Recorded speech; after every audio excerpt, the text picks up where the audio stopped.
we're in a conference room in this Seoul hotel that we snuck into. Yeah. Nice. We're making it work on many levels. I'm totally resorting to coffee at 8 o'clock in the evening. Thanks for joining us. We're excited to kick off AI Now's Salon series, a set of moderated conversations addressing important issues relating to artificial intelligence. Today, we've invited AI Now's chief advisor, Meredith Whittaker, to join us for a discussion about a question we should all be asking ourselves at the outset. What is AI? That's right. And Meredith's multifaceted experience organizing at Google against harmful uses of AI, co-founding the AI Now Institute, advising the FTC, and now as president of Signal, gives her an especially insightful view on these issues. And this is just the start. There are obviously many ways to unpack AI and the meanings that it has been given and taken on. Up next, we're going to be chatting with another key thinker on this subject, Lucy Suchman, and we're excited to follow this thread through the series. So today we're discussing what is AI. I'm very excited to have this conversation with you, Meredith. It's not the first time we're having it. In fact, it's an argument we've tried to advance together in very different institutional settings, from civil society and advocacy spaces to even inside government. But we're in the throes of yet another AI moment where feels like we're at risk of forgetting that we've been here before several times. And even worse than that, we do risk walking back so much of the progress we've made in challenging some of these narratives that serve those who build and profit from these systems. So let's start there with the table setting question. How should we understand AI? Great. I think this is such a fundamental question, particularly right now, when there's sort of a libidinal force that seems to have wiped our memories of any material reference to how does AI actually function in our world. So, I will start with a little bit of a story. So this is basically the question that led me to begin researching and examining AI and its role in the world. And it was around 2014, 2015 at Google, which was actually a very similar moment to right now. Suddenly there was a shift and every product team was rushing to apply what was still being called inside machine learning to their projects, their initiative. Even if we didn't need machine learning, even if this was a terrible feature bolted on, this was the zeitgeist. And there was a moment for me around that time when someone from Harvard came into Google and they were pitching a system that would use machine learning to, as they put it, predict and detect genocide. And this piqued my interest because that is a very serious claim to make about a computational system. And so I started asking all the questions that are very basic to us now, right? How do you define genocide? How is that defined within data?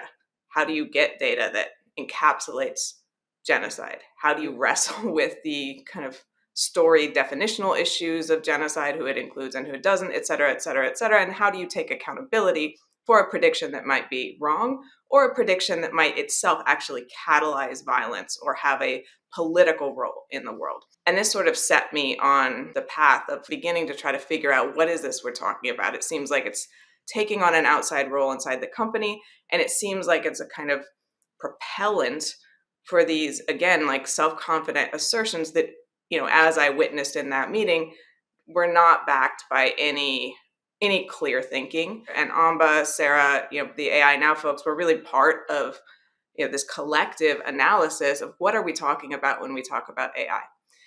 And the potted kind of story that emerged was of an industry that developed after the privatization of what we call the internet, right? This research network that was initially funded for military use, then became an academic network, then neoliberalism hit and it was privatized. And then a number of companies and entities began searching for how to make money on it. And the business model that kind of emerged like a mushroom was the surveillance advertising business model. And Amba, I know you've worked on this at the commission and elsewhere, right? It was, we offer you free products. So this is the Gmails, the Facebooks, the platform services that are now rooted in our social, economic, personal lives. And you get to use these we collect and create data about you, and we use that data to create profiles. Then we sell advertisers access to those profiles. And that profile is, created by data. It may not be right or not, but it is a compelling enough narrative that it, sucked up a lot of advertising dollars and became the engine of this, the economic powerhouse of tech. And as a consequence of this, these companies gathered huge amounts of data. And of course, in order to organize, process, and store this data, these companies needed to build out huge computational infrastructure. So it was around this time that you saw deep learning. This is a modality that was sort of popular in the 1980s, kind of reemerge and be kind of reframed as a scientific innovation, right? And what was new and what was sort of animating this interest was the fact that we could apply these approaches in a context of huge amounts of data that was not available before, and massive and powerful computational infrastructures that hadn't existed before. These are, of course, the resources that are concentrated in the hands of the winners of the surveillance business model. The Googles, the Facebooks, the Amazons, those that got in early, figured out this business model, and created the kind of feedback loops where they were getting the data, they were growing the infrastructures, and they had the sort of relationships with advertisers to refresh this data. So, from that perspective, I think we can understand AI as a product of this concentrated power. It isn't something that is now concentrating power after, a decade or so.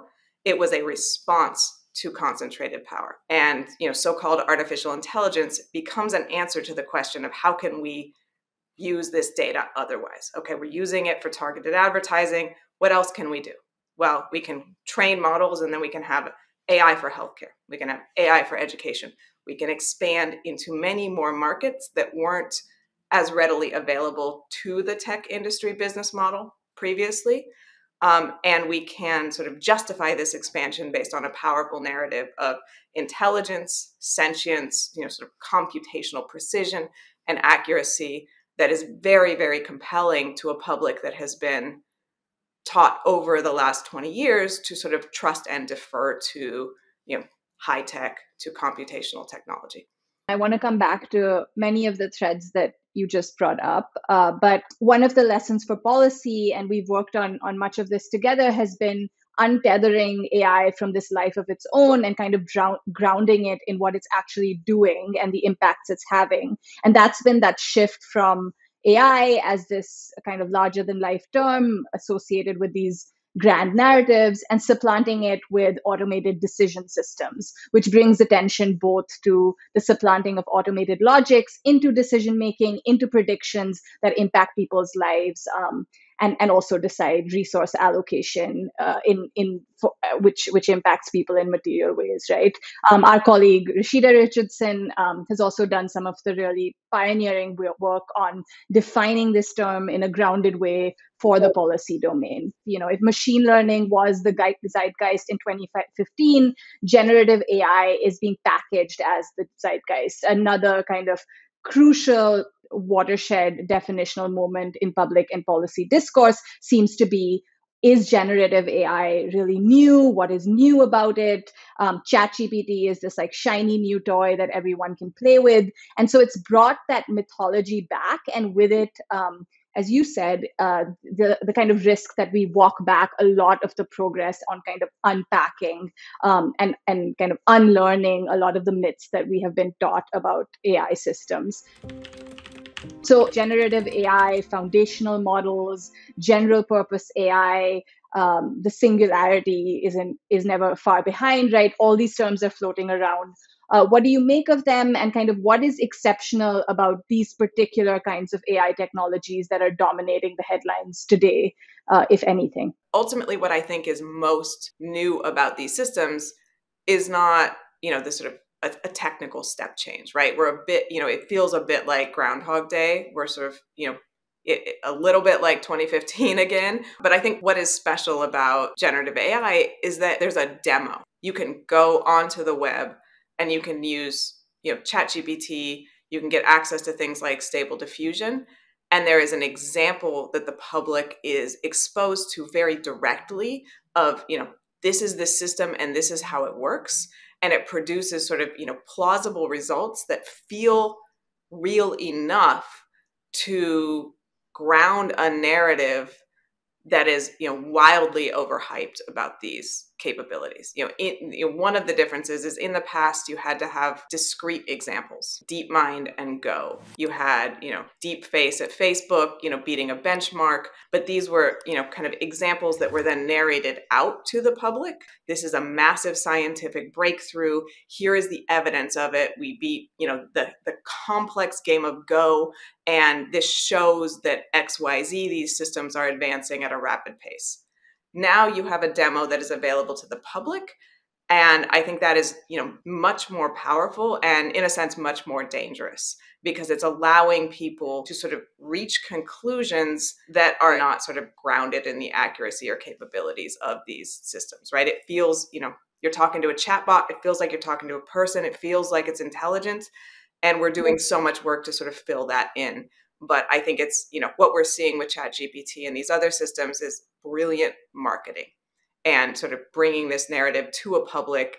All of us are programmed to sort of, relate through language, relate through interacting with other human beings, and our feeling of interacting with a human then, is sort of doing a lot of heavy lifting for these companies that are producing these technologies. You said this recently, and I'm going to paraphrase a little bit, but you talked about how we can't fight these insidious narratives and the brilliant marketing just simply with reciting and repeating calmly and rigorously, like pointing to the facts, right? We need new responses, and that really echoed, I think, for so many people in this space that are fatigued with, in many ways, the failure of some of our usual strategies and tactics.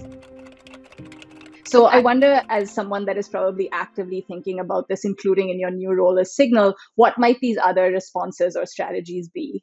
I think when there is a momentum, kind of a libidinal force, as I said, it's very, standing on the sidelines and wagging your finger isn't compelling, right? And, Lord knows I've done a lot of that, right? And I think, that doesn't mean that clear, precise, empirical, grounded rebuttals aren't important, but I think those are the floor, right? That's not a discursive intervention, and that's not something that is going to challenge the wonder and the awe and the endorphins that are produced by imagining that we're on the cusp of creating a new world, right? These world building scenarios are hugely powerful. And I think we need to begin much more boldly, making demands for a world we want to live in, and we is a very broad category here. This is not sort of, critical AI researchers or folks who do, policy work. This is a broader category of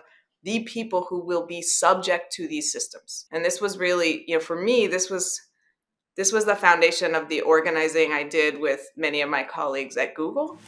And this was, we can't simply critique. Being right is not a strategy, as I've said in other contexts. We need to be right, and we need to be, I think, much bolder in shaping alternative visions and being much more uncompromising about demanding those visions. If we don't want to be interpolated by AI systems, if we don't want to be, surveilled or displaced in our jobs, instead of being a writer who sort of uses my embodied experience and creativity to produce, communication for other human beings, I am an editor of regurgitated chat GPT prose.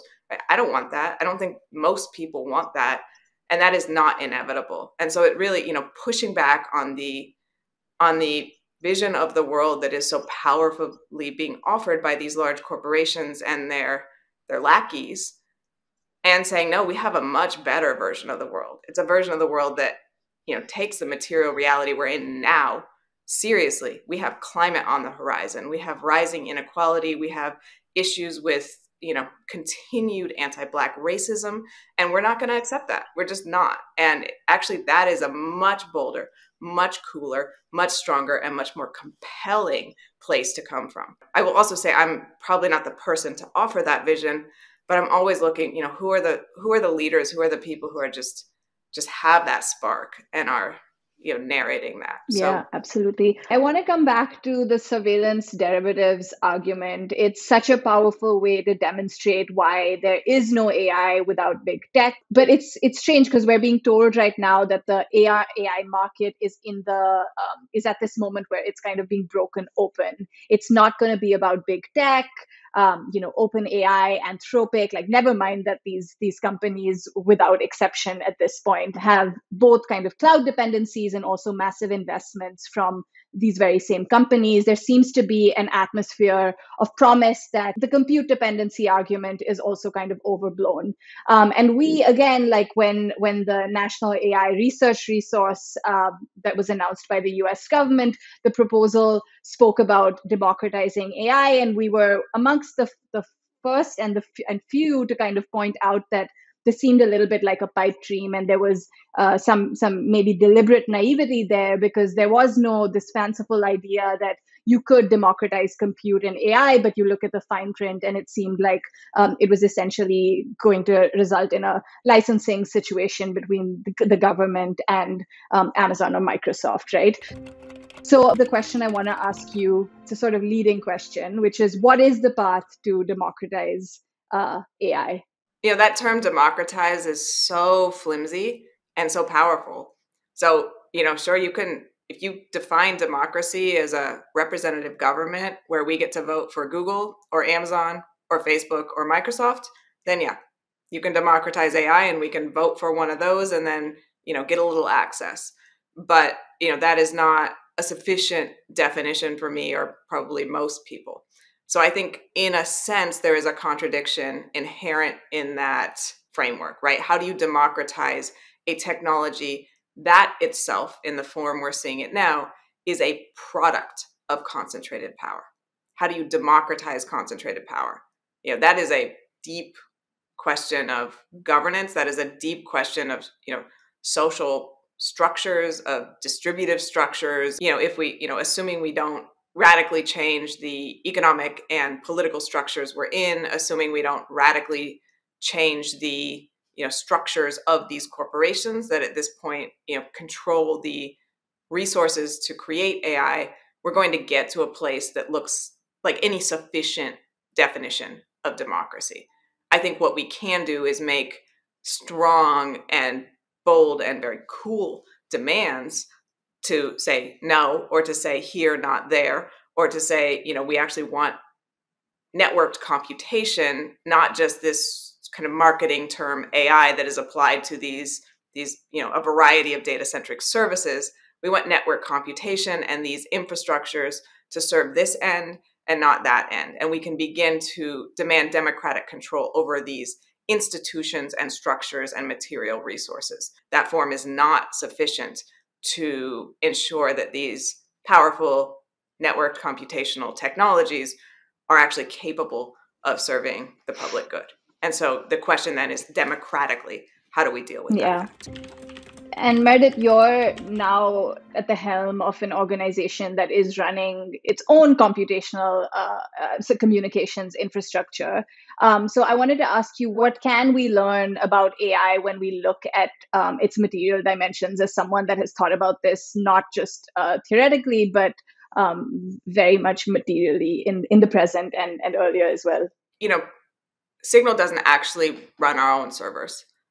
If we were running our own servers, we would need hundreds of millions of dollars a year to sort of maintain the level of infrastructure that you need to be always available everywhere, which is the norm we have to meet to have a messaging service that anyone would be willing to use, because that is how messaging services work. And that norm has been set by companies that participate in this surveillance business model. We do not. So we license infrastructure from the same players that we consistently talk about, right? Amazon, Google, Azure, Microsoft, and Cloudflare.